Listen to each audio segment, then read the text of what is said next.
भगवान कहते हैं कि मैं पवित्र कर्ताओं में वायु हूँ। वायु क्यों बोला गया? वायु का स्वभाव है कि वो निरंतर बहती रहती है, और जितनी वायु बहती है, यानी कि जैसे किसी घर के अंदर 2 या 3 विंडोज़ हों, खिड़कियाँ हों, अगर हम उसे खोल देते हैं तो क्रॉस वेंटिलेशन होती है। एक तरफ से वायु दूसरी तरफ जाती है, दूसरी तरफ की इस अंदर आती है, तो इससे एक शुद्धता का माहौल बना रहता है। जितना क्रॉस वेंटिलेशन होगा उतना ही अंदर पवित्रता होगी, उतना ही जो लोग अंदर बैठे हैं उन्हें फ्रेशनेस का, नवीनता का, एक अलग ही ताजगी का अनुभव होगा। तो भगवान कहते हैं कि मैं कर्ताओं में मैं वायु हूँ। वायु जो निरंतर बहती रहती है, कहीं पर भी रुकती नहीं। वायु का स्वभाव बहना, वो किसी से बंधती नहीं, वो किसी से कोई बॉन्ड नहीं बनाती, वो किसी से कोई आसक्ति नहीं करती। वो सिर्फ हमें छूकर चली जाती है, लेकर हम सोचें उसे पकड़ लेंगे तो पकड़ नहीं सकते वायु को। तो वायु का स्वभाव बहना। ऐसे ही जो व्यक्ति पवित्र करता है, यानी जो सन्यासी है, मन से योगी है, जो पवित्र आत्मा है, वो भी बहती चली जाती है। वो संसार के लोगों से कोई आसक्ति नहीं बनाती, कोई बंधन नहीं बनाती, वो कहीं रुकती नहीं है। किसी भी व्यक्ति के प्रेम में, किसी के मोह में रुकती नहीं। वो तो वायु की तरह सतत प्रवाह उसका चलता चला जाता है, मोह उसका छूटता चला जाता है। इसलिए पुराने समय में सन्यासियों को निर्देश थे कि 3 दिन से ज़्यादा किसी जगह पे रुकना नहीं। तो सन्यासियों को निर्देश थे कि 3 दिन से ज़्यादा रुकना मत, परिचितों के पास मत रुकना, अलग लोगों के पास जाना। क्यों? क्योंकि इससे बंधन उत्पन्न होता है। हम जब ज़्यादा देर किसी के यहाँ रुकने लगते हैं तो उस व्यक्ति के प्रति अपने आप ही एक राग पैदा होने लगता है, एक प्रेम पैदा होने लगता है, अच्छा लगने लगता है, जान पहचान होने लगती है, मोह हो जाता है, अटैचमेंट होने लगती है। तो हम ज़्यादा देर कहीं न रुकें। जितना हम रुकते हैं उतनी अटैचमेंट, और जितनी अटैचमेंट उतना समझिए अपवित्रता। जैसे नदी बह रही है और उस नदी को रोक लीजिए, एक तालाब बना दीजिए, थोड़े दिनों में ही वो सड़ने लग जाएगा। नदी बहती भी अच्छी लगती है, वायु बहती भी अच्छी लगती है। ऐसे ही जो पवित्र करता है वो भी बहता है, यानी कहीं नहीं रुकता। वो किसी के घर में, किसी के इमोशंस के साथ, मन के साथ नहीं बंधता है, वो बहता चला जाएगा। वायु का दूसरा स्वभाव होता है कि उसको हम पकड़ नहीं सकते, वो सिर्फ स्पर्श करके चली जाएगी, हम पकड़ नहीं सकते। कई बार आभास होता है, अगर ग्लास लगा हुआ हो तो व्यक्ति टकरा जाता है, दूर की चीज़ ऐसा लगता है जैसे पारदर्शी है। तो ये पारदर्शिता, ये वायु का भी नियम है, इसलिए हम उसे देख भी नहीं सकते हैं। हम कोशिश करें, कुछ सिद्ध करने की कोशिश करें कि वायु है, इस कमरे में वायु है, जहाँ आप रहते हैं वहाँ पर एयर है, तो आप उसे कैसे सिद्ध करेंगे? अगर उस समय आप एक कमरे में बैठे हुए हैं और वायु नहीं बह रही तो बहुत मुश्किल हो जाती है सिद्ध करना। ये वायु जैसे चारों ओर फैली हुई है, इसी तरीके से परमात्मा भी चारों ओर हमारे फैला हुआ है।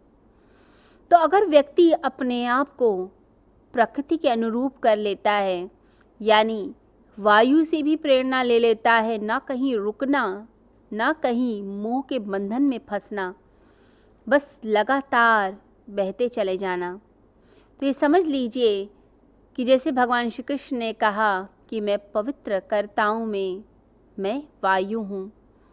तो वायु वाला वो स्वभाव आपके अंदर जागृत होने लग जाता है, और ऐसा स्वभाव जो है आपकी ज़िंदगी में हमेशा मदद करेगा। क्यों? क्योंकि जब आप बंधते हैं तब आपको दुख मिलता है। दुख हमें अपनी ज़िंदगी में नहीं पैदा करना। जितना दुख हम पैदा करते जाएंगे उतनी ही हमारे लिए अज्ञानता का आवरण बनता चला जाएगा। ये अज्ञानता ही हमारी ज़िंदगी में परेशानी का कारण बनती है। तो अज्ञानता से दूर ज्ञान की तरफ हमें बढ़ना है। जैसे परमात्मा ने वायु का एग्जाम्पल दिया, ऐसे ही परमात्मा कहते हैं कि मैं नदियों में गंगा हूँ। गंगा को जाह्नवी भी कहा जाता है।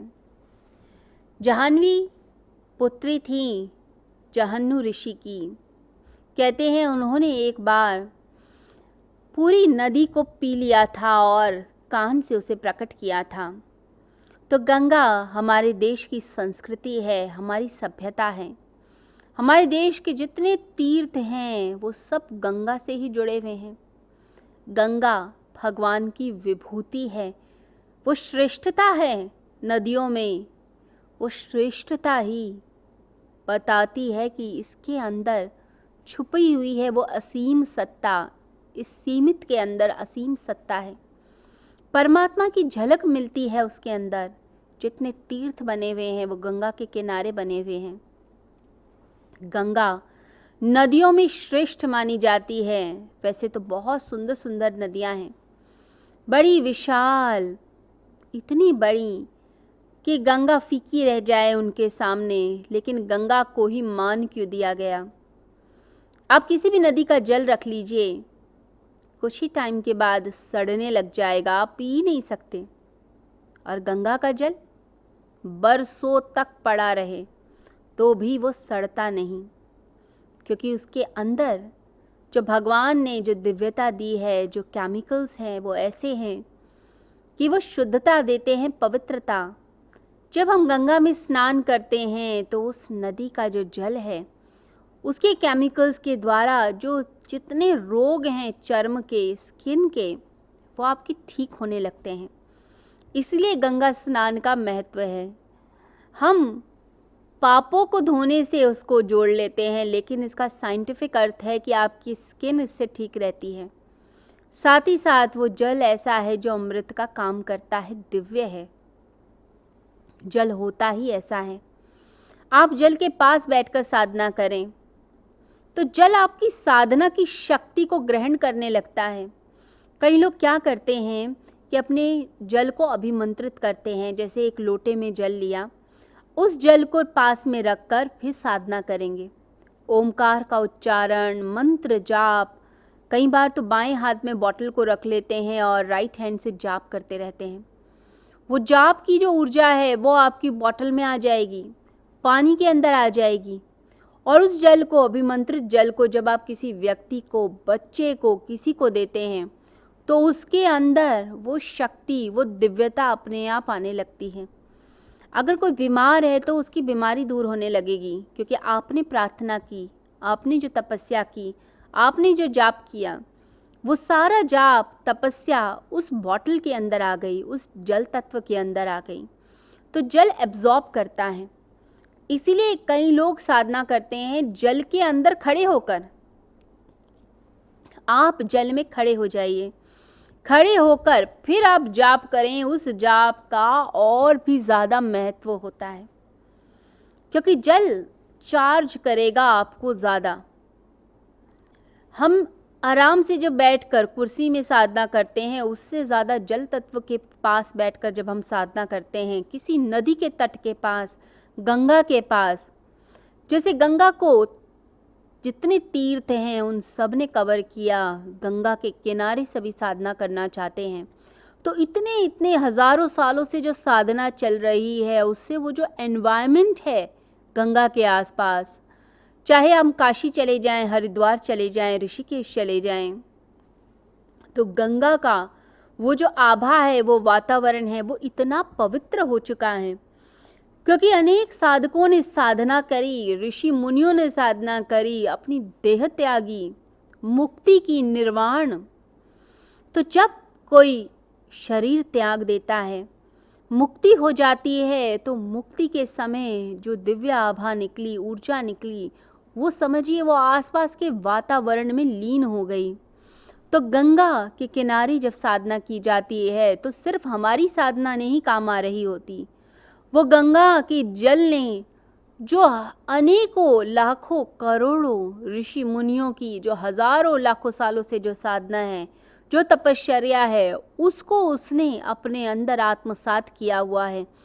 उन सब की भी शक्ति आपको प्राप्त हो रही होती है, उन सब के आशीर्वाद भी आपको प्राप्त हो रहे होते हैं। इसलिए गंगा के किनारे लोग बैठकर जाप करते हैं, प्रार्थना करते हैं, उन्हें उसे फूल चढ़ाते हैं। क्यों? क्योंकि आपकी श्रद्धा वहाँ पहुँचती है। ऐसे ही लोग कैलाश पर्वत पर जाते हैं, कैलाश के पास जाकर प्रार्थना करते हैं। अनेकों ऋषियों ने, मुनियों ने जहाँ पर जाकर तपश्चर्या की, साधना की, जिनकी मुक्ति हुई, तो एक जैसे अणु का विस्फोट होता है तो कितनी ऊर्जा निकलती है। हमने देखा है हिरोशिमा नागासाकी पे जब अटैक हुआ तो कितनी ऊर्जा निकली, कितने लोगों के प्राण गए और पीढ़ियाँ, पूरी जनरेशन्स पर असर पड़ा, उनकी जेनेटिक्स पर असर पड़ा। तो ये समझ लीजिए कि जब कोई व्यक्ति मुक्ति प्राप्त करता है तो ये उसके शरीर से जो आत्मा निकल गई, तो जो शक्ति आत्मा को और शरीर को बांधे हुए थी उसका विस्फोट होता है। और वो जो विस्फोट होता है, उसकी जो ऊर्जा होती है वो सारे वातावरण में व्याप्त होती है। तो अनेकों ऋषियों ने, मुनियों ने, साधकों ने अपना जीवन त्यागा कैलाश पर, वहाँ जाकर साधना की। हिंदू धर्म में सभी लोग एक बार कैलाश यात्रा ज़रूर करते हैं। वहाँ बैठकर साधना करो, तपश्चर्या करो, जाप करो, परमात्मा का नाम लो, खुश हो, अपने आप को वाइब्रेट करो, वहाँ पर ऊर्जा आपको महसूस होगी। तो भगवान कहते हैं कि मैं नदियों में जाह्नवी हूँ। हर तरफ से भगवान की कोशिश है कि अर्जुन कहीं तो दर्शन हो, कहीं तो वो जड़ तत्व को छोड़कर चेतन की तरफ चले, इस सीमित संसार से उस असीम संसार की तरफ प्रवेश करें। जब हम सीमाओं को तोड़कर असीम जगत में प्रवेश करते हैं, अध्यात्म के जगत में प्रवेश करते हैं, तभी हमारे अंदर रूपांतरण होता है। और वही रूपांतरण भगवान श्री कृष्ण अर्जुन के भीतर चाहते हैं।